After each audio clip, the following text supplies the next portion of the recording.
پھر میں تمہیں ہمیشہ کے لیے اس قید خانے سے بھگا کر لے جاؤں گا. پھر ہم ساری خوشیاں حاصل کر لیں گے. کوئی دنیا، کوئی سرحد، کوئی بھی تمہیں پھر مجھ سے جدا نہیں کر سکتا. ہم ایک ہو جائیں گے. فہد اپنی محبت کے حسین خواب دکھاتے ایک بار پھر سحر کو جکڑ چکا تھا. وہ مجبور ہو گئی اس کی محبت پر ایمان لانے کو. تم سچ کہہ رہے ہو فہد، بس اب تو مجھ سے بھی تمہارے بغیر ایک پل نہیں رہا جاتا. تم بس جلد مجھے آ کر یہاں سے دور لے جاؤ. سحر نے بھی بے تابی سے کہا، ٹھیک ہے، تم اپنے گھر کا تمام زیور پیسہ ایک بیگ میں ڈال کر تیار رہنا سحر. میں بہت جلد تمہیں آ کر لے جاؤں گا. ہم یہاں سے دور، بہت دور چلے جائیں گے اپنی محبت کی دنیا میں. سحر خوشی سے جھومتی فون رکھ گئی. وہ فہد کی محبت میں اس قدر ڈوبی ہوئی تھی کہ اسے یہ بھی احساس نہ ہوا کہ اگر وہ یہاں سے بھاگ گئی تو آگے جا کر اس کا کیا انجام ہوگا. اسی رات سحر نے بہت چالاکی سے اپنی ماں کا اور اپنا وہ تمام زیور چوری کر کے بیگ میں رکھا جو اس کی ماں نے اسی کی شادی کے لیے تیار کروا کے رکھا تھا. باپ کا سارا کیش بیگ میں رکھتی وہ آہستہ سے کمرے سے نکلی. اس نے اپنے کپڑے اور باقی کا سارا سامان پہلے ہی تیار کر لیا تھا. اب بس فہد کا اشارہ ملتے ہی بھاگنا تھا. وہ اپنے کمرے کی طرف جا رہی تھی جب اسے احساس ہوا کہ اس سب کے دوران اسے اپنی نظر میں رکھے ہوئے ہے کوئی. اس نے جھٹ سے پلٹ کر دیکھا تو دیوار کے پیچھے کوئی سایہ تھا. اسے جاتا سا دکھائی دیا. سحر ماتھے پر تیوری چڑھا کر فوراً سے اس سائے کے پیچھے لپکی تاکہ اس چور کو پکڑ سکے جس نے اس کا راز پا لیا تھا. سحر نے جیسے اس دیوار کے پاس جا کر دیکھا تو گلابی رنگ کا آنچل اسے دروازے کے پیچھے جاتا دکھائی دیا. دل سمجھ گئی کہ اس سب کے پیچھے کون ہے. وہ کوئی اور نہیں، اس کے چچا کی بیٹی تھی جس کے یتیم ہونے پر اس کے باپ نے پال پوس کر جوان کیا تھا، اسے سہارا دیا تھا. سحر کا یہ دیکھ کر خون کھول اٹھا اور وہ اس کے پیچھے ہی کمرے میں جارحانہ انداز لیے داخل ہوئی. شبرا سحر کو اچانک کمرے میں آتا دیکھ گھبرا گئی. وہ پہلے سے سحر کی تمام سرگرمیوں سے واقف تھی اور اسے اکثر سمجھاتی بھی تھی کہ وہ اس فہد نامی لڑکے کے چکروں میں مت آئے، وہ ضرور اسے دھوکہ دے گا. لیکن سحر الٹا اسے ڈرا دھمکا کر چپ کروا دیتی تھی. اب بھی اس کی سخت نظروں کو دیکھ کر شبرا سہم گئی. تو اتنی رات کو تم چڑیلوں کی طرح پورے گھر بھر میں بھٹکتی پھر رہی ہو؟ کیا میری جاسوسی کر رہی تھی؟ سحر دانت پیستی اس کے قریب آئی. نہیں تو میں تو کچن میں گئی تھی پانی. ابھی وہ اتنا ہی بولی تھی کہ جب سحر نے غصے سے اس کا جبڑا پکڑ لیا. مجھ سے جھوٹ بولتی ہو؟ سچ سچ بتاؤ کیا دیکھا تم نے، ورنہ مار مار کر حالت بری کر دوں گی. سحر ایک زوردار تھپڑ اس کے منہ پر مارتی غرائی. جب ڈر سے کانپتے شبرا نے وہ سب اگل دیا جو اس نے دیکھا تھا. خبردار جو تم نے اپنا منہ کھولا شبرا، ورنہ تمہارے جسم کے ٹکڑے کرتے میں زمین میں دفنا دوں گی. یہ بات تم اپنے تک رکھو گی، سمجھی؟ کسی کو کچھ نہیں بتاؤ گی. سحر اپنی بڑی آنکھوں سے اسے ڈراتے ہوئے بولی تو شبرا کا ننھا سا دل خوف سے پسیج گیا. اس کی خوبصورت آنکھوں سے موٹے موٹے آنسو بہنے لگے. نہیں، میں کسی کو کچھ نہیں بتاؤں گی. شبرا کے یقین دلانے پر سحر مطمئن ہوتی مسکرا دی. وہ جانتی تھی کہ شبرا اب مر کر بھی اپنی زبان نہیں کھولے گی. وہ ایسی ہی تھی، معصوم، نازک، سادہ لو، نرم دل. تبھی سحر پلٹ کر جانے لگی لیکن شبرا کی آتی آواز پر رک گئی. تم غلط کر رہی ہو سحر. ایک غیر انجان مرد کے لیے تم اپنے ماں باپ کو دھوکہ دے رہی ہو. وہ تم سے بہت محبت کرتے ہیں، تم پر انہیں کتنا مان ہے، یقین ہے. آخر کس چیز کی کمی ہے یہاں جو تم اتنا بڑا قدم اٹھا رہی ہو؟ وہ لڑکا جس نے تمہیں محبت کا جھانسا دیا نہ جانے کتنی لڑکیوں کو دھوکہ دیتے ان کی زندگی برباد کر چکا ہوگا، کتنوں کے ساتھ منہ کالا کیا ہوگا. کیا ثبوت ہے کہ وہ تمہارے ساتھ مخلص ہے، تمہیں دھوکہ نہیں دے گا؟ اب بھی وقت ہے سحر، مت کرو، لوٹ آؤ. شبرا نے معصومیت سے کہتے اسے سمجھانے کی آخری کوشش کی. اب بھی وقت ہے سحر، مت کرو، لوٹ آؤ. شبرا نے معصومیت سے کہتے اسے سمجھانے کی آخری کوشش کی. لیکن سحر کا تو دماغ ہی گھوم گیا. وہ پلٹی اور ایک کے بعد ایک زوردار تھپڑ اس کے منہ پر مارتی چلی گئی. نمک حرام، ہمارے ہی احسانوں پر پلنے والی مجھے سمجھانے چلی ہے؟ تو ہوتی کون ہے مجھے صحیح اور غلط کا فرق سمجھانے والی؟ میں جو چاہے وہ کروں گی. سحر بے رحمی سے اسے پیٹتی بول رہی تھی، وہیں شبرا زمین پر بیٹھتی اب خود کو بچاتی فریاد کرنے لگی، پلیز سحر مجھے چھوڑ دو، معاف کر دو، مت مارو، مجھے درد ہو رہا ہے، دیکھو میں تمہاری بہن ہوں۔ شبرا کے جسم اور منہ پر نیل پڑ گئے۔ اپنی اوقات میں رہ سمجھی، یہ مت بھول تو صرف ہم پر بوجھ ہے، تیری اس گھر میں کوئی حیثیت نہیں۔ اگر کسی سے کچھ کہا تو یاد رکھنا تیرا منہ کالا کروانے میں ایک پل کی دیر نہیں لگاؤں گی۔ سحر نے اس کے بالوں کو زور سے جھٹکا دیتے چھوڑا تو اس کی اس دھمکی پر شبرا کی ریڑھ کی ہڈی میں سنسناہٹ دوڑ گئی۔ نہیں نہیں، پلیز خدا کے لیے ایسا ظلم مت کرنا، میں وعدہ کرتی ہوں کسی کو کچھ نہیں بتاؤں گی۔ سوکھے پتے کی طرح لرزتی وہ خوف اور بے بسی سے اس سے بولی تو سحر شیطانی ہنسی ہنستی چلی گئی۔ شبرا نے آنسو بھری آنکھوں سے چھت کی طرف دیکھا، جیسے اپنے رب کو دل کی گہرائیوں سے مدد کے لیے پکار رہی ہوں۔ اس کی درد بھری سسکاریاں پورے کمرے میں سنائی دینے لگی۔ وہ بنا بریک فاسٹ کیے تیزی سے ان کے سامنے سے گزرا تھا جب ان کی روبدار آواز پر مجبوراً اسے رکنا پڑا۔ حزام، کہاں جا رہے ہو؟ ناشتہ تو کرو۔ حزام نے ضبط سے آنکھیں بند کرتے گہرا سانس لیا۔ وہ چپ چاپ پلٹ کر کرسی سنبھالتا واپس آ کر بیٹھ گیا۔ آخر ایسی بھی کیا ناراضگی یار، میں کوئی ناجائز مطالبہ تو نہیں کر رہا نا؟ مجھے بھی خواہش ہے اپنے پر پوتا پوتی کا منہ دیکھنے کی، نہ جانے کبھی آنکھیں بند ہو جائیں، اسی لیے میں چاہتا ہوں تم شادی کر لو۔ دن رات بس مشین بنے کام کام اور کام ہی کرتے رہتے ہو، تھوڑا ہنس لیا کرو، خود کے لیے بھی جی لو۔ دادا جان ایک بار پھر شروع ہو گئے تھے اور حزام نے غصے سے اپنے جبڑے بھینچ لیے۔ ناٹ اگین دادو، جب میں ایک بار آپ سے کہہ چکا ہوں کہ مجھے شادی نہیں کرنی تو بار بار آپ اس بات کو کر کے کیوں میرا موڈ آف کرتے ہیں؟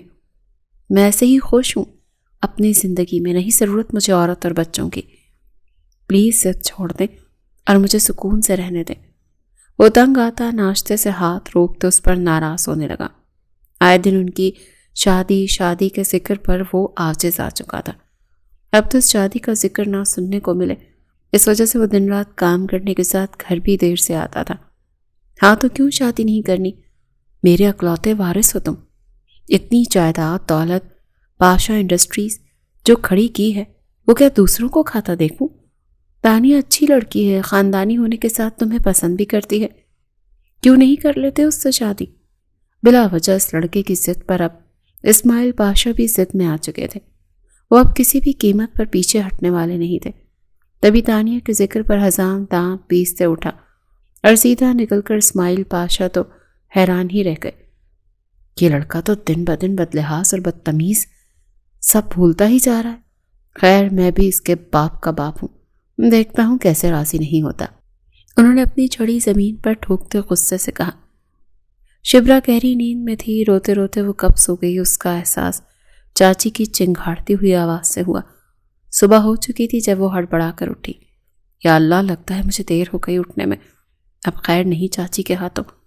وہ اگڑم بگڑم بھاگتی ہوئی واش روم گئی، جلدی سے منہ ہاتھ دھوتی وہ کچن میں آئی جہاں سیرت بیگم کمر پر ہاتھ رکھے بگڑے موڈ سے کھڑی تھی۔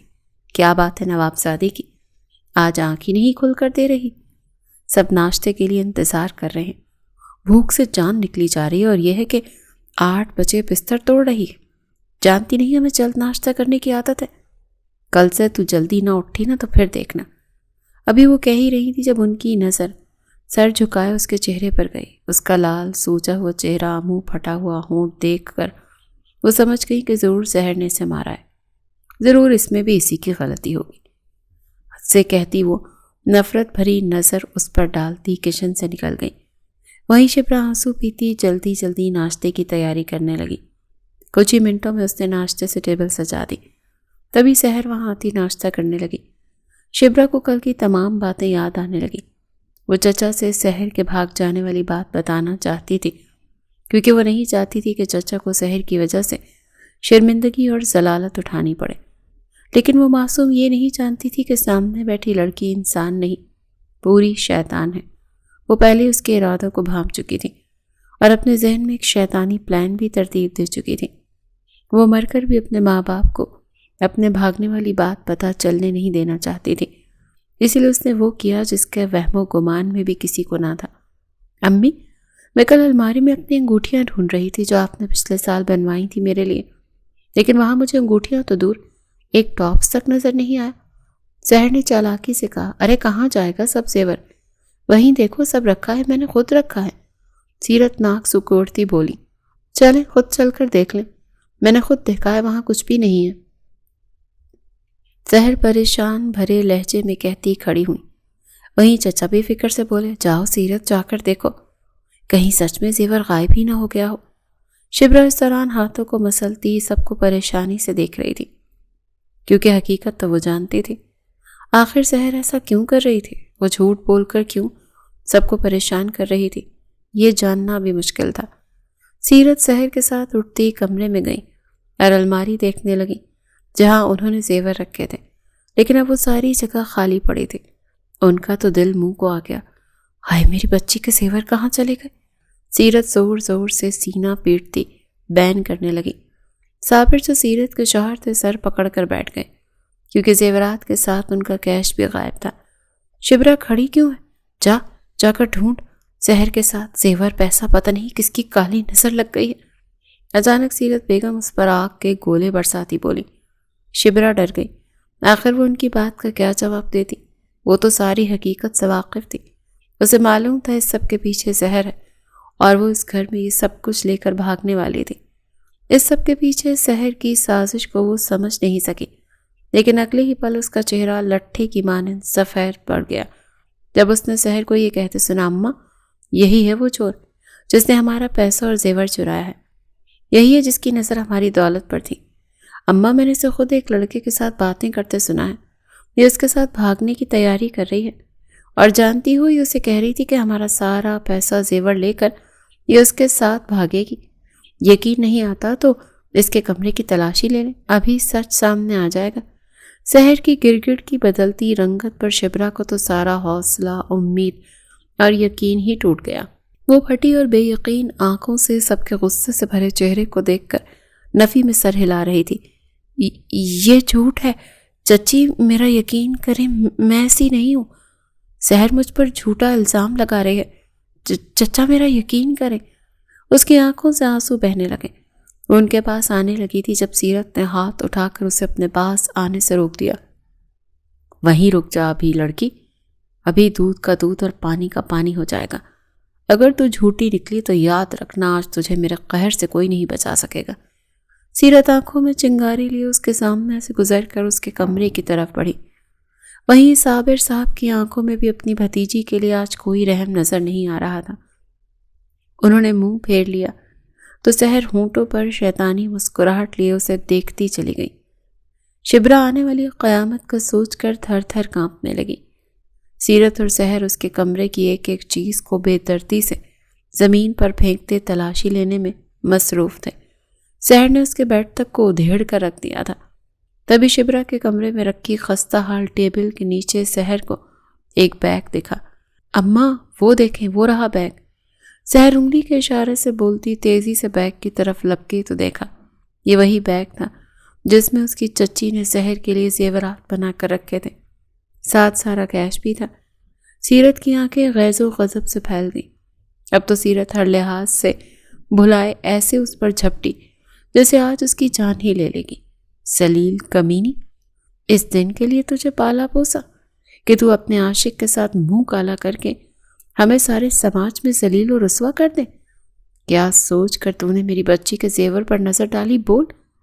ارے اچھا ہوا یہ دن دیکھنے سے پہلے تیرے ماں باپ مر گئے، ورنہ آج تیری کرتوت دیکھ کر زندہ زمین میں درگور ہو جاتے۔ بے شرم، بے حیا۔ چاچی اسے بری طرح سے مار رہی تھی۔ صابر افسوس سے منہ دوسری طرف گھمائے کھڑے تھے۔ میرا یقین کرے میں بے قصور ہوں، میں نے کوئی چوری نہیں کی، میرا کردار پاک ہے، میں نے کسی کے ساتھ منہ کالا نہیں کیا، مجھ پر تہمت لگائی جا رہی ہے۔ شبرا روتے ہوئے ان سے فریاد کر رہی تھی، وہ سب کو اپنی بے گناہی کا یقین دلا رہی تھی، لیکن اس کی بات کا یقین کرتا ہی کون؟ چاچی کسی طور رکنے کا نام نہیں لے رہی تھی، وہ اسے بس پیٹ رہی تھی۔ دیکھ لیا جی اپنی بھتیجی کا کارنامہ، جس بھتیجی کو آپ نے بیٹی کی طرح پالا، پڑھایا، لکھایا، قابل بنایا، آج اس نے آپ کے تمام احسانوں کا کیسا بھرپور انعام دیا۔ لیکن اب میں مزید اسے اس گھر میں برداشت نہیں کروں گی. یہ آج اور ابھی اس گھر سے نکلے گی. خبردار جو کسی نے بھی اس کی حمایت کی. اب تو اس گھر میں نہیں رہے گی. نکل جا اپنے عاشق کے پاس جا. بہت عشق کا بھوت سوار ہے نا. سیرت مارتے مارتے پاگل ہو گئی تو اسے کھینچ کر گھر سے باہر نکالنے لگی. چاچی میں کہاں جاؤں گی؟ میرا آپ لوگوں کے سوا کوئی نہیں ہے. پلیز چاچی مجھے مت نکالے. میرا یقین کریں. سحر جھوٹ بول رہی ہے. میں نے کچھ نہیں کیا. شبرا بری طرح تڑپ رہی تھی لیکن اس کی اس حالت پر کسی کو ترس نہیں آیا. سیرت نے دروازہ کھولتے اسے گھر سے باہر دھکا دے دیا اور دروازہ بند کر لیا. کسی نے اس کا ساتھ نہیں دیا، یہاں تک کہ اس کے چچا نے بھی. وہ اس بھری دنیا میں تنہا اکیلی رہ گئی. کتنی دیر دروازے کے ساتھ لگی روتی رہی. وہ بار بار یہی کہہ رہی تھی کہ وہ بے قصور ہے، لیکن کافی دیر رونے اور دروازہ بجانے پر بھی جب کوئی نہیں آیا تو اسے یقین ہو گیا کہ اب اس گھر اور ان لوگوں کے دلوں میں اس کے لیے کوئی جگہ نہیں ہے. وہ ٹوٹے قدموں سے چلتی اپنی ذات کے بکھرے وجود کو سنبھالتی آگے بڑھنے لگی. اب اس کا کوئی نہیں تھا جس کے پاس وہ مدد کے لیے جاتی. اس نے روتی آنکھوں سے اپنے رب کو پکارا اور وہیں سڑک کے ایک طرف گرتی پھوٹ پھوٹ کر رو دی. ارے ارے بیٹا، کیا ہوا؟ تم ایسے رو کیوں رہی ہو؟ تبھی ایک ادھیڑ عمر کی عورت وہاں آتی بولی. شبرا نے بھیگی آنکھوں سے اس عورت کو دیکھا. خوبصورت لباس، عمدہ زیور زیب تن کیے، خوشبو میں پسی وہ کوئی عام عورت نہیں لگی تھی اسے. شبرا ان کی شخصیت کا اندازہ لگانے میں گم تھی، جبکہ ان کی نظریں اس کے بہت معصوم خوبصورت چہرے پر گم تھی. وہ لڑکی بلا کی حسین تھی. اگر جو وہ وقت پر اس کے پاس نہ آتی تو ہو سکتا تھا اس ظالم دنیا کے بھوکے بھیڑیوں سے نوچ کھاتے. کیا تمہارے ساتھ کچھ غلط ہوا ہے؟ مجھے بتاؤ بیٹا، مجھے اپنا ہی سمجھو، بولو. عورت پیار سے اس کے چہرے کو تھامتی محبت سے لبریز لہجے میں بولی. شبرا پہلے ہی ظالم حالات کی ماری تھی. اسے جیسے اس عورت کے روپ میں ہمدرد مل گیا تو وہ ایک بار پھوٹ پھوٹ کر رو دی. اس نے شروع سے آخر تک سب اس عورت کو بتا دیا. کیسے اس کی کزن نے اس پر جھوٹا الزام لگاتے اس سے چچا چچی کے سامنے ذلیل کروایا اور گھر سے نکلوا دیا. اب اس دنیا میں اس کا کوئی نہیں ہے. وہ اکیلی رہ گئی. اس عورت نے شبرا کو بے ساختہ سینے سے لگا لیا. مت رو میری بچی، میں ہوں نا، میں تمہیں اپنے ساتھ لے کر چلوں گی.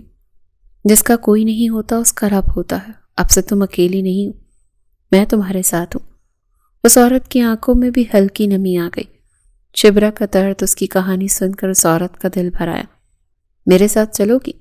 انہوں نے بے ساختہ پوچھا، جس پر شبرا آنسو پہنچتی سر ہلا گئی. انہوں نے اسے اٹھایا، اس کے کپڑے جھاڑے، پھر اپنی عالیشان گاڑی کی طرف بڑھ گئی. شبرا ان کے شاہانہ انداز دیکھ کر حیران تھی. ابھی وہ ان کے ساتھ بیٹھی ہی تھی جب گاڑی تیز رفتاری سے انجان راستوں کی طرف بڑھنے لگی. کیا ہم شہر جا رہے ہیں؟ شبرا نے ہکلاتے ہوئے پوچھا تو وہ مسکرا دی. ہاں، میرا گھر وہیں ہے. اب سے تم میری بیٹی بن کر رہو گی. میں تمہیں ایسی زندگی دوں گی کہ تم راج کرو گی. ساری خوشیاں تمہارے قدموں میں ہوں گی. وہ عورت جان گئی تھی کہ شبرا ایک ایسا نایاب ہیرا ہے جس کی قدر آج تک کسی نے نہیں کی. لیکن وہ جوہری تھی جنہیں ہیروں کی پہچان کے ساتھ ان کی قدر کرنا بھی آتی تھی. وہ اسی لیے شہر پہنچ گئی. شبرا ہر طرف حیرانی سے دیکھ رہی تھی. اونچی لمبی عمارتیں، مصروف ادھر سے ادھر بھاگتے دوڑتے لوگ. تبھی ان کی گاڑی خوبصورت سے گھر کے سامنے آ کر رکی. وہ اسی لیے اندر آ گئی. انہوں نے اسے رہنے کے لیے خوبصورت صاف ستھرا کمرہ دیا. شبرا کو لگا کہ جیسے وہ جلتی دھوپ سے اچانک چھاؤں میں چلی آئی ہو. بیٹا بالکل پریشان مت ہونا، جاؤ فریش ہو جاؤ، پھر ہم دونوں ساتھ میں کھانا کھائیں گے. اس کی حیران خوبصورت آنکھوں کو دیکھ وہ مسکرا کر کہتی چلی گئی. شبرا جلدی سے آگے بڑھی. اس نے الماری میں دیکھا تو وہاں کئی کپڑے رکھے نظر آئے. اپنے لیے اچھا سا سوٹ نکالتی وہ فریش ہونے چل دی. اچھے سے فریش ہونے کے بعد اس نے عورت کے ساتھ مل کر کھانا کھایا. اس دوران انہوں نے بتایا کہ وہ اس بڑے گھر میں اکیلی رہتی ہے، ان کا کوئی نہیں ہے. یہ سب ان کے مرحوم شوہر کا ہے. ان کا نام فرحت ہے اور وہ اسے مما بھی کہہ کر بلا سکتی ہے. شبرا کو وہ دل سے اچھی لگی. اس نے دل سے ان کا شکریہ ادا کیا. اگر آج اس کی مدد کو نہ آتی تو پتہ نہیں اس کا کیا ہوتا. ارے زیادہ مت سوچو اور جاؤ اپنے کمرے میں آرام کرو، ٹھیک ہے؟ کسی چیز کی ضرورت ہو تو مجھے بتانا۔ فرحت پیار سے اس کا ماتھا چومتی اپنے کمرے میں چلی گئی۔ وہیں شبرا کی آنکھیں خوشی سے نم ہو گئی۔ اس نے دل سے اپنے رب کا شکر ادا کیا اور کمرے کی طرف بڑھ گئی۔ اچھے سے نیند پوری کرنے کے بعد شبرا کی آنکھ وقت پر کھلی تو دیکھا کہ فرحت ناشتے کی ٹیبل سجائے اسی کا انتظار کر رہی تھی۔ ارے تم اٹھ گئی، آ جاؤ میری بچی، انہوں نے وارفتگی سے اسے ناشتے پر خوش آمدید کرتے کہا تو شبرا کو بہت شرمندگی ہوئی۔ آپ پلیز میرے لیے اتنا سب مت کریں، ماما مجھے بالکل اچھا نہیں لگ رہا اس طرح یہاں پڑے رہنا۔ میں کچھ کام کرنا چاہتی ہوں، اپنا بوجھ خود اٹھانا چاہتی ہوں۔ کب تک میں یوں مفت کی روٹیاں توڑتی رہوں گی؟ میں اپنی وجہ سے آپ کو پریشان نہیں کرنا چاہتی۔ کیا آپ مجھے ایسا کوئی کام دلوا سکتی ہیں جو میرے کرنے کے لائق ہو؟ شبرا کافی شرمندگی محسوس کر رہی تھی۔ اسے اچھا نہیں لگ رہا تھا کسی پر بوجھ بننا۔ دیکھو تم مجھ پر بالکل بھی بوجھ نہیں ہو، لیکن پھر بھی اگر تم چاہتی ہو کہ کچھ کام کرو، اس قابل بنو تو ٹھیک ہے، ایک کمپنی ہے وہاں میں تمہیں جاب دلوا سکتی ہوں۔ انہوں نے کچھ پل سوچ کر اسے مسکراتے ہوئے جواب دیا۔ سچ؟ آپ سچ کہہ رہی ہیں؟ ٹھیک ہے میں تیار ہوں، لیکن میرے ڈاکومنٹس وغیرہ سب کچھ چچا کے گھر ہیں، مجھے جاب کیسے ملے گی؟ شبرا خوشی سے اچھلتی ہوئی بولی، لیکن اچانک اپنے ڈاکومنٹس وغیرہ کو یاد کرتے وہ پریشان ہو گئی۔ ارے تم اس سب کی فکر نہیں کرو، بس آج شام 7 بجے اچھے سے تیار ہوتی تم اس ہوٹل میں چلی جانا، وہاں تیمور نام کا ایک بندہ ہوگا، اسے کہنا فرحت نے بھیجا ہے، بس تمہارا کام ہو جائے گا۔ فرحت بیگم چٹکی بجاتے ایسے بولیں جیسے ان کے بائیں ہاتھ کا کام ہو۔ شبرا خوشی سے جھومتی ان کے سینے سے لگ گئی۔ بہت شکریہ مما، آج آپ نہیں ہوتی تو میں در بدر ہو جاتی، آپ اللہ کا تحفہ ہے میرے لیے۔ شبرا بہت خوش تھی، وہیں فرحت بھی اسے دیکھ کر بہت خوش تھی۔ ڈیڈ کے حزام اس پروجیکٹ ڈیل کے لیے مان جائے گا؟ ہمیں کسی بھی صورت اس پروجیکٹ کو ہاتھ سے جانے نہیں دینا، یہ ہمارے لیے بہت بڑی ڈیل ہے، ہماری کامیابی کی راہیں جڑی ہیں اس ڈیل سے۔ تیمور جو کہ ایک بہت بڑے بزنس مین تھے، اس وقت اپنے آفس میں بیٹھے بیٹے سے بات کر رہے تھے۔ تم پریشان مت ہو فیضان، میں نے ایسا جال بچھا ہے کہ اس بڑے سے بڑا آدمی بھی بچ کر نہیں نکل سکتا، یہ پروجیکٹ پکا ہمارا ہے۔ حزام آج کی بزنس میٹنگ کے بعد اتنا خوش ہو جائے گا کہ اسے ہمیں یہ کانٹیکٹ دینا ہی پڑے گا۔ تیمور صاحب ٹھہری مسکراہٹ سے ہنسے تو ان کا فیضان کچھ ریلیکس ہوا۔ وہیں ٹھیک 7 بجے شبرا اس پتے پر پہنچی، بڑا سا شاندار ہوٹل جس کی چکا چوندھ کر دینے والی خوبصورتی کو دیکھ کر شبرا حیران رہ گئی۔ پھر آہستہ سے آگے بڑھتی وہ ریسپشن پر بیٹھی لڑکی سے بولی، مجھے تیمور صاحب سے ملنا ہے۔ اس کی بات سنتی ریسپشن پر بیٹھی لڑکی نے اسے غور سے اوپر سے لے کے نیچے تک دیکھا، پھر فون اٹھاتی کسی سے بات کرنے لگی۔ تھوڑی دیر ہوئی جب تیمور صاحب وہاں چلے آئے۔ شبرا جلدی سے انہیں سلام کرتی آگے بڑھی۔ مجھے فرحت جی نے بھیجا ہے جاب کے لیے، شبرا نے معصومیت سے کہا، جس پر تیمور کا چہرہ عجیب سی چمک لیے روشن ہو گیا۔ اس نے اتنی خوبصورت اور معصوم لڑکی پہلے کبھی نہیں دیکھی تھی۔ ایک پل کو ان کا خود بھی ایمان اس پر ڈگمگانے لگا۔ ہاں میری فرحت جی سے بات ہو گئی ہے، انہوں نے مجھے بتایا تمہارے بارے میں، تم اندر آؤ میرے پاس، تمہیں دینے کو یہاں بہت کام ہے، لیکن اس سے پہلے تم اس کمرے میں جاؤ، یہاں بیٹھو، میں تمہارے لیے کھانا بھجواتا ہوں، تم کچھ دیر ریسٹ کرو، میں تب تک ایک کام سے فری ہو کر آتا ہوں، پھر بتاؤں گا کام۔ تیمور صاحب اسے کمرے کی طرف لے جاتے بول رہے تھے، لیکن مجھے بھوک نہیں ہے، پلیز آپ مجھے روم میں ویٹ کرنے سے بہتر نیچے ہال میں ہی بیٹھنے دیتے، میں آپ کا وہاں انتظار کر لوں گی۔ شبرا کو اب ہلکے سے پسینے آنے لگے تھے۔ وہ جس طرف بڑھ رہی تھی وہ ایریا بہت خوبصورت اور لگژری تھا۔ تیمور صاحب نے جو اسے کمرہ دکھایا وہ تو دیکھنے کے لائق تھا، اتنا بڑا خوبصورت جیسے محل ہو۔ شبرا تو اندر ہی روم میں آتی چاروں اور گھوم کے حیرانی سے دیکھ رہی تھی۔ تبھی دروازہ بند ہو گیا اور وہیں اس کی سانس خشک ہو گئی۔ دروازہ کھولیں پلیز، مجھے یہاں نہیں رہنا، مجھے یہاں سے نکالو، یہاں سے۔ وہ دروازہ پیٹتی چیخ رہی تھی لیکن اس کی سننے والا وہاں پر کوئی نہیں تھا۔ ایک بہت ہی شاندار بڑی سی رائل مرسیڈیز چمچماتے ہوئے ہوٹل کے سامنے آ کر رکی، جس سے حزام پاشا اپنی شان و شوکت کے ساتھ نیچے اترا۔ 6 فٹ لمبا قد، ورزشی جسامت، خوبصورت نین نقش، چلتا تو ایسے جیسے زمانے کو اپنی ٹھوکر پر رکھتا ہو۔ آنکھوں سے چھلکتی مغروریت اور سختی اسے سب سے الگ بناتی تھی۔ کئی لڑکیاں تو اسے دور سے دیکھ کر ہی اپنا دل ہار بیٹھتی تھیں۔ اس کی شخصیت ایسی تھی کہ کوئی بھی لڑکی اسے دیکھ کر آہیں بھرے بنا نہیں رہ سکتی تھی۔ وہیں حزام پاشا اس احساس سے بالکل ہی انجان تھا۔ اسے کوئی فرق ہی نہیں پڑتا تھا کہ کون اسے دیکھ رہا ہے۔ وہ عورت ذات کے نام سے ہی ہمیشہ بھاگتا تھا، اس لیے اس نے خود کو کم میں اتنا مصروف کر لیا کہ ان جھنجھٹوں سے دور رہے۔ وہ جیسی گاڑی سے اترا، سب بھاگ کر اس کے پاس آتے اسے خوش آمدید کرنے لگے۔ تبھی تیمور اور فیضان حزام کے پاس آتے اسے لیے میٹنگ روم کی طرف بڑھ گئے۔ حزام پاشا میٹنگ روم میں آتا کرسی پر کسی راجا کی طرح بیٹھا۔ آدھے گھنٹے بعد جب اس کا اسسٹنٹ بولا، مسٹر تیمور، ہم آپ کے ساتھ یہ ڈیل کرنے کے لیے تیار ہیں، لیکن یاد رہے پاشا گروپ کے ساتھ کسی دھوکے بازی کی صورت آپ کو اس کی بھاری قیمت چکانی پڑے گی۔ حزام پاشا کے اسسٹنٹ کی بات سن کر تیمور اور فیضان کو ٹھنڈے پسینے آنے لگے۔ ارے نہیں سر، ہماری طرف سے آپ کو شکایت کا کوئی موقع نہیں ملے گا، تیمور بناوٹی مسکان کے ساتھ بولا، جبکہ حزام پاشا بالکل سنجیدہ چہرے کے ساتھ بیٹھا تھا۔ اتنے میں دروازہ کھول کر ایک لڑکی بڑی ادا سے چلتی ہوئی وہاں آئی، جسے دیکھ کر حزام پاشا کے چہرے پر غصے کی لہر دوڑ گئی۔ وہ لڑکی حزام پاشا کے پاس چلتی آتی اسے ہاتھ لگانے ہی والی تھی جب حزام جھٹکے سے کھڑا ہوتا اس سے دور ہٹ گیا۔ میٹنگ روم میں بیٹھے ہر انسان کا سانس رک گیا۔ وہ لڑکی ہکا بکا سی اسے دیکھنے لگی۔ حزام پاشا اب کھا جانے والی نظروں سے سب کو دیکھنے لگا۔ اس کا غصہ اس کی برداشت سے باہر ہو گیا۔ لڑکی کے ساتھ اس کی خطرناک آنکھوں کو دیکھ سب ڈرنے لگے۔ جب وہ زور زور سے چیخنے لگا، آخر یہ لڑکیاں اندر کیسے آئیں؟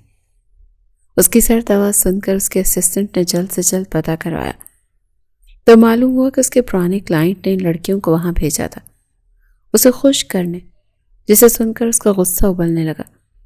بزنس میں اکثر بڑی بڑی ڈیلز پروجیکٹ حاصل کرنے کے لیے کلائنٹ ایسے ہی اپنے باس کو خوش کرنے کے لیے لڑکیاں بھیجتے تھے۔ حزام کے بھی ایک کلائنٹ نے یہ حرکت کی، لیکن وہ یہ نہیں جانتا تھا کہ یہ اسے سوئے ہوئے شیر کو جگا دیا تھا۔ تم گندگی کا ڈھیر، ابھی باہر نکلو۔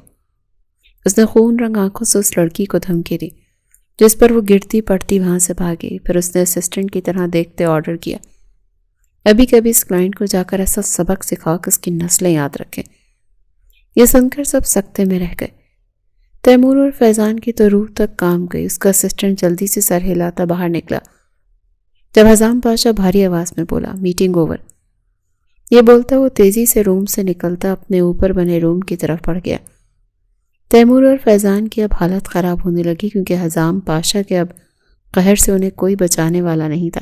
وہیں حزام تیز تیز قدموں سے اپنے روم میں آتا، کوٹ اتار کر زور سے بیڈ پر پھینکتا غصے سے ادھر ادھر ٹہلنے لگا۔ تبھی اس کی سماعتوں میں کسی کے سسکنے کی آواز آئی۔ اس نے غصے سے گھوم کر پورے کمرے پر نگاہ دوڑائی، لیکن اسے کوئی نظر نہیں آیا۔ ماتھے کے بل گہرے ہو گئے۔ کیوں رونے کی آواز تو آ رہی تھی، لیکن کوئی نظر نہیں آ رہا تھا۔ تبھی وہ چل کر آتا، پیچھے بیڈ کی طرف کسی چھپے ہوئے وجود کو حیرانی سے دیکھنے لگا۔ وہ بیڈ سے لگی چادر میں خود کو چھپائے بری طرح رو رہی تھی۔ تم کون ہو؟ اس کی گرجدار آواز پر شبرا کرنٹ کھاتی اچھلی۔ حزام پاشا تو حیران ہی رہ گیا۔ بڑی بڑی خوبصورت آنکھیں جو رونے سے سوج گئی تھیں، چہرہ ایک دم گلابی معصومیت لیے ہوئے تھا۔ میں نے کچھ نہیں کیا، پلیز مجھے جانے دے۔ دیکھیں میں ایسی لڑکی نہیں ہوں، مجھے خبردار آپ نے ہاتھ بھی لگایا تو۔ وہ لڑکی اٹھ کر بھاگتے ہوئے دروازے تک گئی اور ایک بار پھر دروازہ پیٹنے لگی۔ حزام پاشا کی گہری نظریں اس کا بھرپور جائزہ لینے لگی۔ پھر اس کا ہاتھ زور سے پکڑ کر اسے سیدھا کرتا غصے سے بولا، خاموش، ایک دم خاموش، خبردار اگر آواز نکالی تو۔ اس کی آواز کی دہشت سے شبرا زمین پر بیٹھتی خوف سے آنکھیں بند کر گئی۔ اس کی ادا دیکھ کر حزام جو غصے سے بھرا تھا، اس کا غصہ پل میں غائب ہو گیا اور لبوں پر ایک نرم سی مسکراہٹ پھیل گئی۔ وہ کرسی کھینچ کر اس کے پاس لاتا بڑے روب سے بیٹھے بولا، کون ہو اور کمرے میں کیسے آئیں؟ کہیں دشمن کی بھیجی کوئی خفیہ جاسوس تو نہیں؟ حزام نے بظاہر اسے ایک نظر میں بھانپ لیا تھا۔ وہ کسی کی سازش کا شکار ہوئی۔ اس کی ڈری سہمی سی حالت اور بڑی سی چادر ظاہر کر رہی تھی کہ نہ تو وہ جسم فروش لڑکی ہے اور نہ ہی وہ دشمن کی بھیجی جاسوس۔ حزام پاشا نہایت ہی دلچسپی سے اسے دیکھنے لگا، جو نہایت ڈری ہوئی کسی خوف زدہ ہرن کی طرح بیٹھی تھی، کیونکہ اس کا سامنا ایک شیر سے ہوا تھا جو شکار کرنا جانتا تھا۔ نہیں نہیں، میں تو یہاں کسی کو نہیں جانتی، میں تو یہاں صرف نوکری کے لیے آئی تھی۔ انہوں نے مجھے بولا وہ یہاں مجھے نوکری دلوائیں گی۔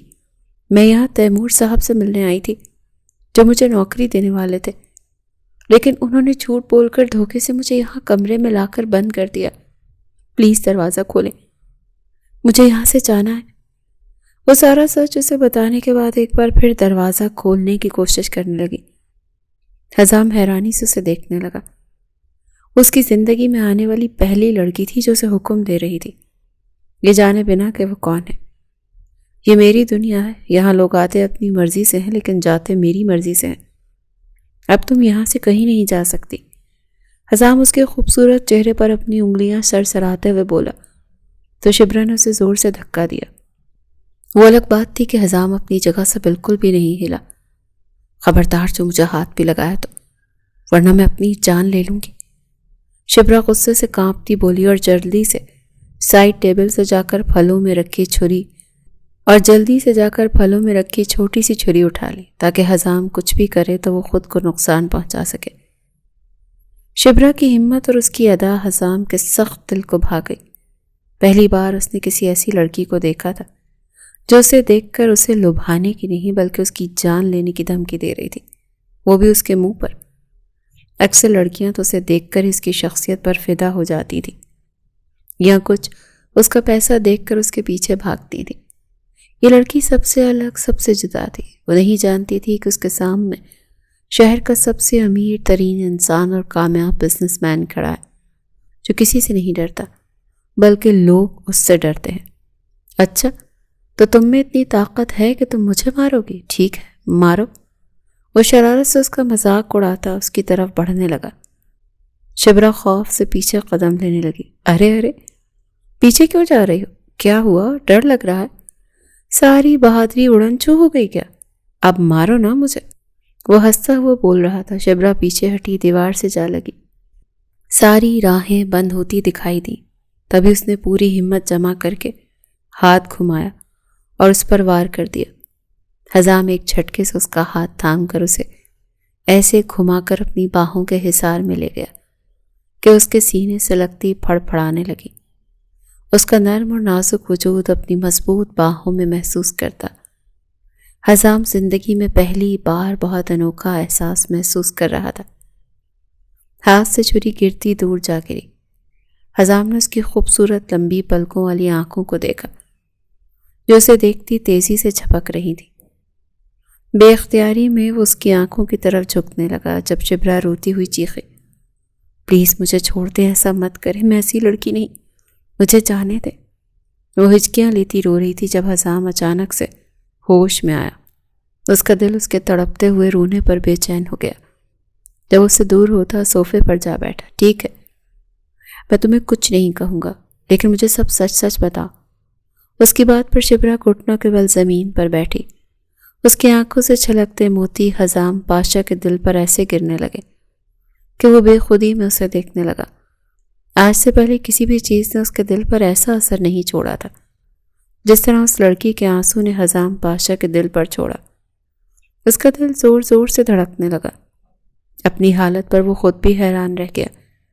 شبرا نے شروع سے آخر تک سب سچ سچ اسے بتا دیا، کیسے اس کی کزن نے اس پر الزام لگایا، کیسے اسے گھر سے بے آبرو کر کے نکالا گیا۔ اس کے بعد وہ فرحت نام کی عورت نے اسے جھوٹا یقین دلا کر شہر لائی، اور اس کے بعد تیمور نے جو کیا وہ پہلے ہی اسے بتا چکی تھی۔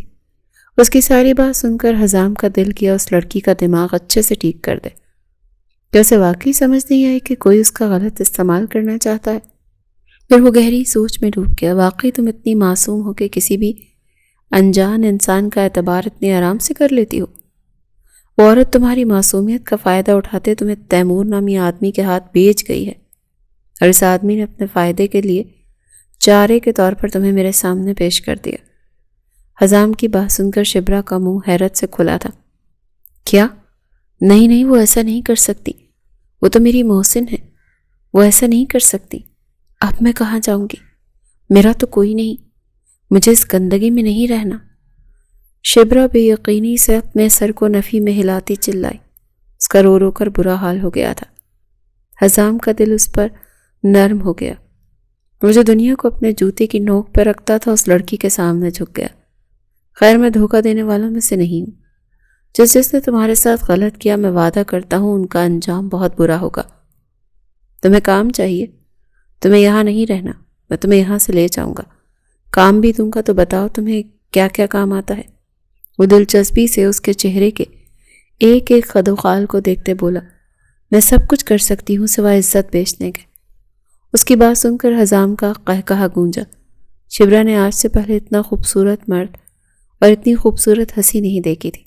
اچھا پھر بتاؤ، وہ بولا تو شبرا آنسو پونچھتی سیدھی ہو بیٹھی۔ مجھے برتن دھونا، کپڑے دھونا، انہیں پریس کرنا، کھانا بنانا بہت اچھے سے آتا ہے۔ اس کے علاوہ میں پڑھی لکھی بھی ہوں، لیکن میرے پاس ڈاکومنٹس نہیں ہیں، وہ چچا کے گھر پر ہیں۔ آپ جو کہیں گے ان کاموں میں سے کرنے کو میں کرنے کو تیار ہوں۔ بچوں کی طرح بولتی وہ آخر میں اداس ہو گئی تو حزام کے لبوں پر مسکراہٹ بکھر گئی۔ حزام ایک دم کھڑا ہوتا اس کے پاس آیا تو شبرا خرگوش کے بچے کی طرح دیوار سے دبک کر بیٹھ گئی۔ ٹھیک ہے، آج سے تم میرے سارے پرسنل کام خود کرو گی۔ میرے لیے کھانا بنانا، کپڑے دھونا، انہیں پریس کرنا، صرف میرا کام۔ میری ہر ایک چیز کا خیال رکھنا، ٹھیک ہے؟ بدلے میں میں تمہاری حفاظت کروں گا، تمہیں رہنے کو بہترین گھر ملے گا، اچھی عزت والی زندگی ملے گی، تمہاری ہر خواہش پوری ہوگی۔ بولو، منظور ہے؟ وہ اسے گہری نگاہوں کے حصار میں لیے پوچھنے لگا، جی مجھے منظور ہے۔ شبرا ہاتھ مسلتی سر جھکا گئی جب حزام نے اس کا نازک ہاتھ تھام لیا اور اسے زمین سے اٹھاتے کھڑا کیا۔ اب سے تم میرے لیے بہت خاص ہو، تو تمہیں سر جھکا کر نہیں، سر اٹھا کر رہنا ہے، پورے اعتماد کے ساتھ۔ حزام اسے دیکھتے بولا، جس نے نہ صرف اس کے دل کی دھڑکنیں بڑھائی تھی بلکہ اسے دیکھ کر دل کی سرزمین پر بہت سے جذبات بھی سر اٹھانے لگے تھے، جس میں سر فہرست اس کے گلابی ہونٹوں کی لالی چرانا تھا۔ عجیب سی پیاس اسے دیکھتے محسوس ہو رہی تھی، اس کے حلق میں کانٹے سے اگائے تھے۔ وہ اپنے دل کی تیز ہوتی دھڑکنوں کو اگنور کرتا پلٹا، اپنا کوٹ اٹھاتا اسے روم سے لیے باہر نکل گیا، جہاں تیمور اور فیضان پریشانی سے ٹہل رہے تھے، کیونکہ حزام کی میٹنگ میں کیے گئے تماشے سے وہ جان گئے تھے کہ اب ان کی بھی خیر نہیں۔ تبھی اسے شبرا کے ساتھ آتا دیکھ وہ دنگ رہ گئے۔ ابھی وہ کچھ کہتے کہ حزام نے ایک فون گھمایا جس سے ان کے چہرے کے رنگ پھیکے پڑ گئے۔ ہمیں معاف کر دیں سر، ہمیں پولیس کے حوالے مت کریں۔ اس کے قدموں میں گرے بھیک مانگ رہے تھے۔ تم لوگوں نے گناہ کیا ہے، ایک بے قصور معصوم لڑکی کو دھوکے سے بلا کر اسے غلط کام کے لیے استعمال کرنا چاہا۔ اب اس کی سزا یہی ہے کہ ساری زندگی تم لوگ جیل کی سلاخوں کے پیچھے کاٹو۔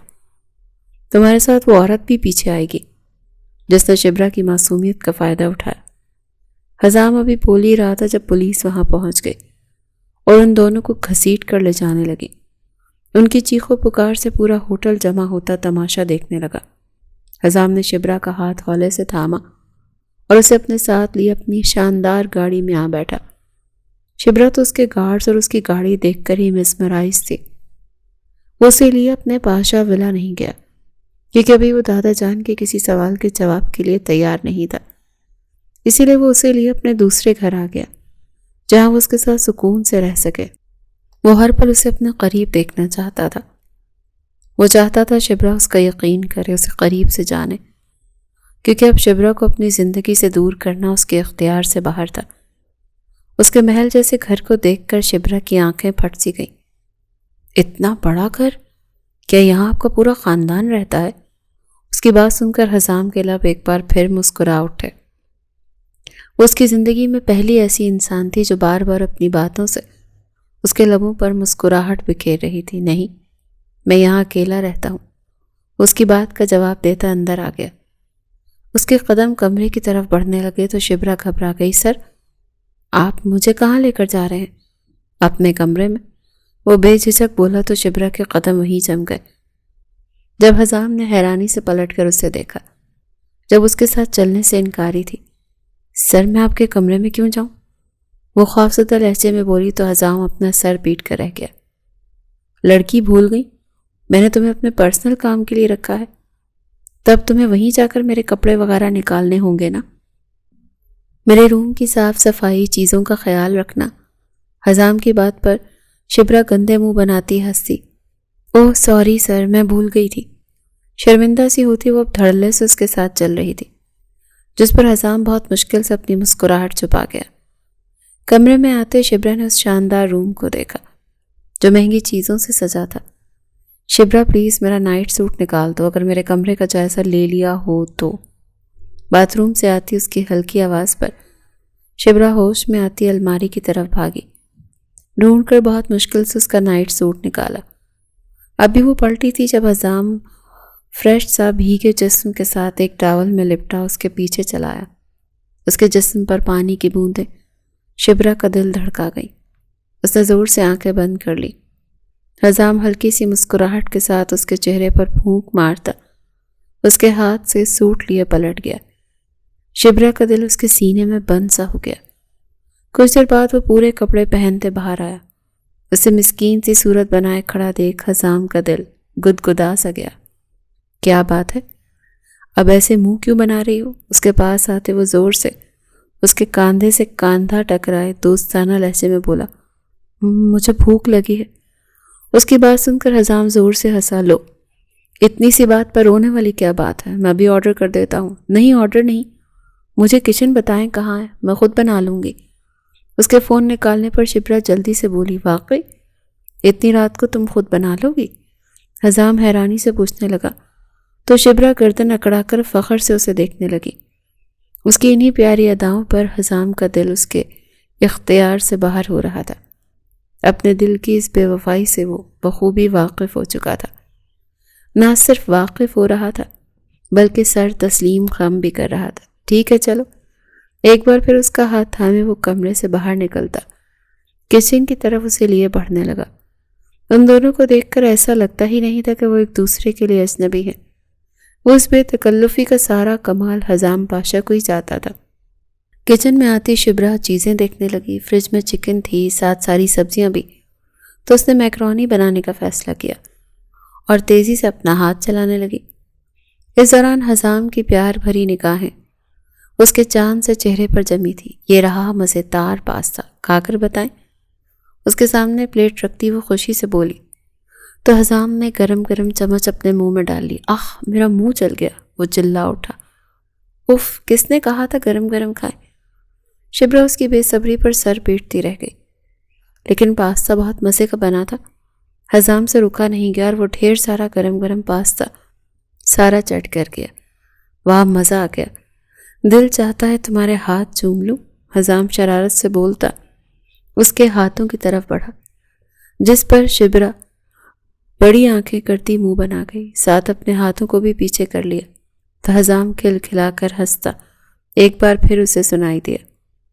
اس کی چھوٹی چھوٹی شرارتیں نوک جھوک اسے سمجھ آنے لگی تھی کہ وہ صرف اسے تنگ کرتا ہے۔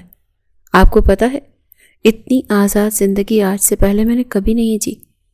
چاچی نے مجھ پر ہمیشہ سختی کی، مجھے کبھی پیٹ بھر کر کھانے کو بھی نہیں دیتی تھی۔ جو بچ جاتا تھا مجھے وہ دیا جاتا۔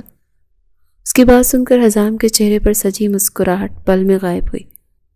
اس کا دل دکھ اور غصے کی ملی جلی کیفیت سے بھر گیا۔ آج کے بعد تمہاری ساری خواہشات پوری ہوں گی شبرا، تمہارے چہرے پر کبھی غم کا سایہ بھی نہیں آئے گا۔ ایک خاموش خود سے وعدہ کرتا وہ اسے دیکھ مسکرا دیا۔ اس پر اسے محسوس ہوا کہ زندگی جو اب تک بہت بے رنگ اور اداس اور بنجر تھی، وہ اچانک رنگوں سے بھرتی خوشگوار اور حسین ہو گئی تھی۔ وقت کے ساتھ شبرا اور حزام کے بیچ کی تمام اجنبیت دور ہوتی گئی۔ وہ اس پر یقین کرنے لگی، اس سے ہر بات کھل کر کرتی، اس کے سارے کام وہ اپنے ہاتھوں سے کرتی۔ وہی حزام اس کی خاطر جلد گھر آتا، وہ اکثر اس کے ساتھ ڈھیروں باتیں کرتا، شرارت نوک جھوک کے علاوہ وہ اس کا بہت خیال بھی رکھتا تھا۔ شبرا کے ساتھ وہ بہت خوش تھا، اسے دنیا میں کسی کی فکر ہی نہیں رہی، لیکن دل میں ایک کسک تھی۔ شبرا اس کے پاس اس کے ساتھ ہو کر بھی اس سے بہت دور تھی۔ اس سے اس کا کوئی رشتہ نہیں تھا، اسے محسوس کرنا چاہتا تھا۔ اپنے دل کی سانسوں کے قریب رکھنا چاہتا تھا، لیکن اسے ڈر لگتا تھا کہ اگر اس نے دل کی بات اسے بتا دی تو اسے سب کی طرح غلط سمجھے گی اور چھوڑ کر چلی جائے گی۔ اسی ادھیڑ پن میں دن گزرنے لگے۔ اسماعیل صاحب مجھے بتائیں آخر کب تک ہمیں آسرے میں رکھیں گے؟ حزام آ کر حامی نہیں بھر رہا اس رشتے سے، تو پھر ہمیں صاف صاف جواب دے دے تاکہ ہم اپنی بیٹی کا رشتہ کہیں اور دیکھ سکیں۔ تانیہ کے والدین پاشا ولا آتے ہی آج ان سے صاف صاف جواب مانگ رہے تھے، جو کب سے ان کے ساتھ ٹال مٹول کر رہے تھے۔ دیکھیں میں حزام سے آج کل میں بات کرنے والا ہوں، آپ لوگ بالکل فکر مت کریں۔ اسماعیل پاشا زبردستی مسکرائے، لیکن سامنے بیٹھے لوگ شاید اب اور ان کے ساتھ رشتے کی خوش فہمی نہیں پالنا چاہتے تھے، اسی لیے ان سے صاف صاف کہتے وہ اٹھ کر چلے گئے۔ اس لڑکے نے تو ذلیل و خوار کروا کے رکھ دیا، 15 دن سے اس کا کوئی اتا پتہ نہیں، آج دیکھتا ہوں اسے۔ اسماعیل پاشا کا غصہ تو 7ویں آسمان پر پہنچا ہوا تھا۔ انہوں نے فون کر کے اس کے اسسٹنٹ سے اس کی ساری ڈیٹیلز مانگی، جس سے پتہ چلا وہ کام سے سیدھا اپنے نئے گھر جاتا ہے اور وہیں رہتا ہے۔ آج حسام تم سے 2 ٹوک بات ہوگی، یا تو تم نہیں یا میں۔ اپنی چھڑی زمین پر مارتے وہ جلال سے اٹھے اور سیدھا اس کے اس گھر پہنچ گئے جہاں وہ اس وقت شبرا کے ساتھ بیٹھا کسی بات پر بحث کر رہا تھا۔ حزام گھر کے اندر آتے اسے کسی لڑکی سے باتیں کرتے دیکھ چہرہ سرخ ہو گیا۔ جب وہ گرجدار آواز میں دھاڑے، دادا جان! حزام اچانک انہیں اس طرح سے یہاں دیکھ کر حیران ہو اٹھا۔ شبرا بھی پریشان سے کبھی اسے تو کبھی اسماعیل صاحب کو دیکھ رہی تھی۔ تو یہ وجہ تھی تمہاری شادی سے انکار کی اور گھر سے دور رہنے کی؟ تم اس لڑکی کے ساتھ دن گزار رہے ہو، ہم سے جھوٹ بول کر؟ اسماعیل صاحب کی بات پر شبرا کا رنگ شرم سے سرخ ہو گیا، وہیں حزام کا غصہ بھی پھوٹ پڑا۔ بنا سچ جانے غلط اندازے مت لگائیں، شبرا اور میرے درمیان ایسا کچھ نہیں ہے، لیکن ہاں میں شبرا سے محبت کرتا ہوں۔ شبرا میرے لیے کیا سوچتی ہے مجھے نہیں پتا، لیکن میں شبرا کے لیے اپنے دل میں نرم جذبات رکھتا ہوں۔ سب کچھ سچ سچ بتانے کے بعد حزام خاموش ہو گیا۔ اس کا دل زور زور سے دھڑک رہا تھا، نہ جانے اب دادا جان کا کیا فیصلہ ہونے والا تھا، اور شبرا وہ حزام کے لیے کیا سوچ رہی تھی، کچھ پتہ نہیں تھا۔ کچھ دیر بعد دادا جان کی بھاری آواز خاموشی کو توڑتی ہوئی آئی، ٹھیک ہے حزام تم باہر جاؤ، مجھے شبرا سے کچھ بات کرنی ہے اکیلے میں۔ انہوں نے تحکم بھرے انداز میں کہا تو حزام کا گلا سوکھ گیا۔ وہ چپ چاپ ایک نظر شبرا کی بھیگی آنکھوں میں دیکھتا چلا گیا۔ کچھ دیر بعد وہ باہر آئے تو حزام بے چینی سے ٹہل رہا تھا۔ ان کے بیچ کیا بات ہوئی تھی وہ جاننا چاہتا تھا۔ میں شبرا کو اپنے ساتھ لے کر پاشا ولا جا رہا ہوں، اگلے ہفتے میں اس کا نکاح کر رہا ہوں عباس سے۔ تم نے آنا ہو تو آ جانا، لیکن خبردار جو تم نے کوئی گڑبڑ کی تو، نہیں تو مجھ سے برا کوئی نہیں ہوگا۔ الفاظ تھے یا بم جو دادا جان اس پر پھوڑ رہے تھے۔ نہیں نہیں دادا جان، آپ ایسا نہیں کر سکتے۔ ارے میں شبرا سے محبت کرتا ہوں، آپ کیسے اس کا نکاح عباس سے کر دیں گے؟ جان سے مار دوں گا میں اسے۔ حزام تیز آواز میں گھبرایا ہوا بولا۔ تبھی شبرا اپنا سامان اٹھائے دادا جان کے پیچھے جا کر کھڑی ہوئی۔ اس نے حزام کی طرف سے بالکل منہ پھیرا ہوا تھا۔ یہ دیکھ کر حزام کا دل ڈوب گیا تھا۔ وہ تیزی سے اس کی طرف آیا تو دادا جان نے اشارے سے اسے دور رہنے کی دھمکی دی۔ شبرا کیا ہوا یار، تم میرے ساتھ ایسا کیوں کر رہی ہو؟ میرا کیا قصور ہے؟ دیکھو تم مجھے چھوڑ کر نہیں جا سکتی۔ شبرا تم سن رہی ہو نا، تم نہیں جا سکتی۔ اسے کچھ سمجھ نہیں آ رہی تھی کہ اچانک دادا جان اور شبرا کو کیا ہو گیا۔ وہ اچانک ایک انجان آدمی سے کیسے نکاح کر سکتی ہے، وہ بھی دادا جان کے کہنے پر جن سے وہ 1 گھنٹہ پہلے ملی ہے۔ وہ پاگل سا ہونے لگا۔ شبرا بیٹا گاڑی میں بیٹھو۔ دادا نے حزام کو دیکھتے اسے حکم دیا، جس پر شبرا منہ بنائے بنا حزام کی طرف دیکھے اس سے بات کیے بنا گاڑی میں جا بیٹھی۔ حزام تو ہکا بکا سا کبھی دادا تو کبھی شبرا کو دیکھ رہا تھا۔ شادی میں آ جانا یتیم بچی کے سر پر ہاتھ رکھنے، بہت شوق ہے نا ہمدردی کرنے کا، ذمہ داری اٹھانے کا، تو یہ آخری ذمہ داری بھی پوری کرو، پورا ثواب حاصل کرو۔ دادا جان نے تمسخر بھرے انداز میں کہا اور گاڑی میں بیٹھتے اسے لیے چلے گئے۔ حزام کو لگا وہ بھری دنیا میں اکیلا رہ گیا۔ ایک پل میں جیسے سارا شجرہ الٹ گیا۔ اس کی شبرا جو سب سے زیادہ اس پر یقین کرتی تھی آج اسے چھوڑ کر کسی اور کے ساتھ کو پانے چل دی۔ اس کی محبت اتنی کھوکھلی ہو گئی، حسام کو یقین نہیں ہوا۔ آنکھ سے آنسو ٹوٹ کر زمین پر گرا تھا۔ 1 ہفتے بعد وہ بھاری سرخ روسی لباس میں ملبوس بیڈ کے عین وسط میں بیٹھی تھی۔ اس کا دل اس وقت کئی خدشات اور سوالوں سے بھرا بے چین دکھائی دے رہا تھا۔ آنکھیں کسی کی دید کی طلب میں پیاسی تھی۔ تبھی دروازہ کھلا اور حسام پاشا نڈھال قدموں سے چل کر اندر داخل ہوا۔ چہرے پر پسماندگی، چال میں تھکاوٹ، کسی ہارے ہوئے جواری کی طرح۔ اس کے پاس آتا اسے دیکھنے لگا۔ آخر کیوں کیا شبرا میرے ساتھ ایسا؟ آنکھوں میں کئی شکوے لیے وہ اسے دیکھ کر بولا۔ شبرا کا دل ٹوٹ گیا، وہ آنسو پیتی سر جھکا گئی۔ تبھی دادا جان وہاں آتے بولے، باتوں کا وقت ختم ہوا شبرا، چلو بیٹا نکاح کا وقت ہو گیا۔ مولوی صاحب آئے ہیں۔ وہ اندر آتے اسے کاندھوں سے تھام کر اٹھاتے ہوئے بولے۔ تبھی حسام نے اس کا ہاتھ تھام کر اسے روک لیا۔ کیوں میری محبت کے دشمن بن بیٹھے ہیں؟ کیوں کر رہے ہیں میرے ساتھ یہ ظلم؟ یہ جانتے ہوئے بھی میں اس لڑکی سے محبت کرتا ہوں۔ زندگی بن بیٹھی ہے یہ میری، شادی کرنا چاہتا ہوں میں اس سے، آپ پھر بھی اسے کسی اور کو سونپ رہے ہیں۔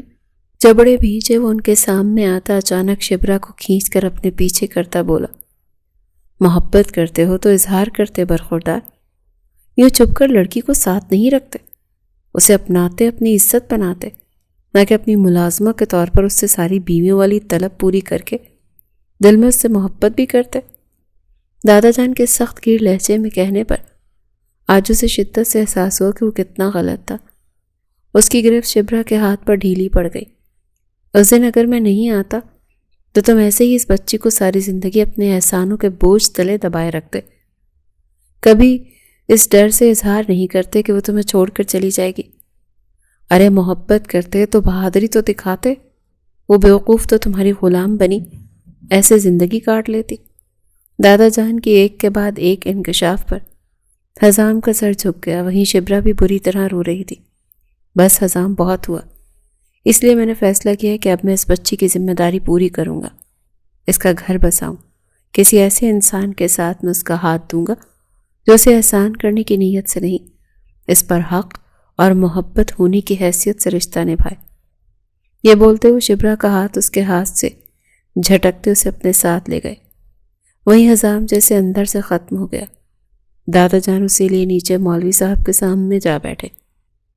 حسام دور کھڑا شبرا کو آخری جسم سے نکلتی سانس کی طرح دیکھتا بے بس کھڑا تھا جب خاموش ماحول میں مولوی صاحب کی آواز گونجی، شبرا ولد گلزار آپ کا نکاح حسام ولد وہاج پاشا سے کیا جاتا ہے، کیا آپ کو قبول ہے؟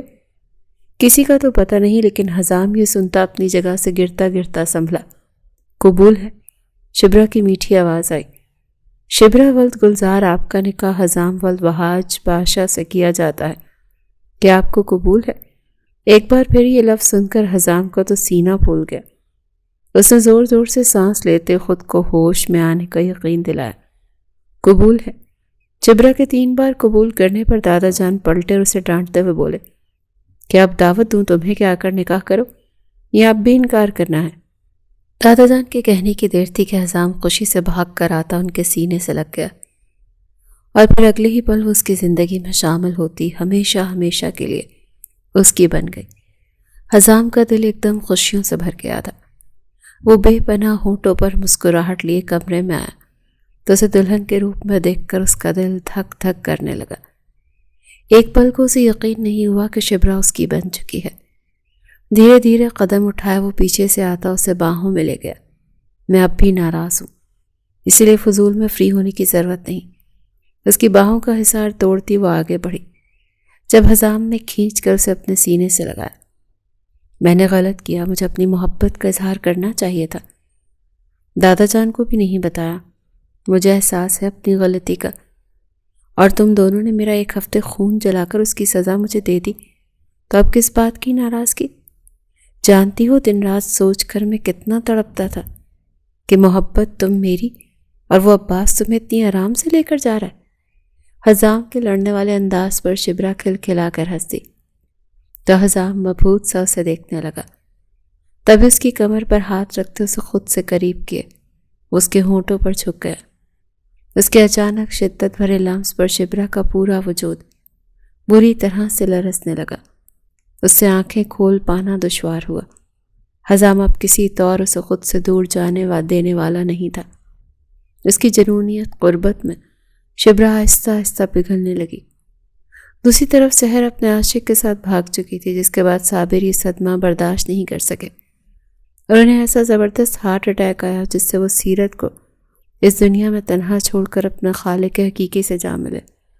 سیرت بیگم کا تو رو رو کر برا حال تھا، ان کی پوری دنیا اجڑ چکی تھی۔ گھر کی خالی خالی دیواروں کو تکتی وہ چیخ چیخ کر شبرا کو پکارتی، اس سے معافی مانگتی رہی۔ اب ان کا کوئی نہیں رہا تھا۔ سحر کو فہد نے گھر سے بھگاتے کوٹھے پر لا کر بیچ دیا، جس کے بعد وہ فہد کی تو نہیں لیکن اس کوٹھے پر آنے والے ہر مرد کی رات ضرور رنگین کرتی تھی، ورنہ اس کوٹھے کی مالکن اس کی کھال کھینچنے میں ایک وقت نہیں لگاتی تھی۔ کہتے ہیں نا، آپ جب کسی کے ساتھ غلط کرتے ہیں تو مظلوم تو اس وقت کچھ نہیں کر پاتا، لیکن قسمت پلٹ کر بدلہ ضرور لیتی ہے، اور وہ سب بھی اپنی قسمت کا بھگتان بھگت رہے تھے جو انہوں نے شبرا کے ساتھ کیا تھا۔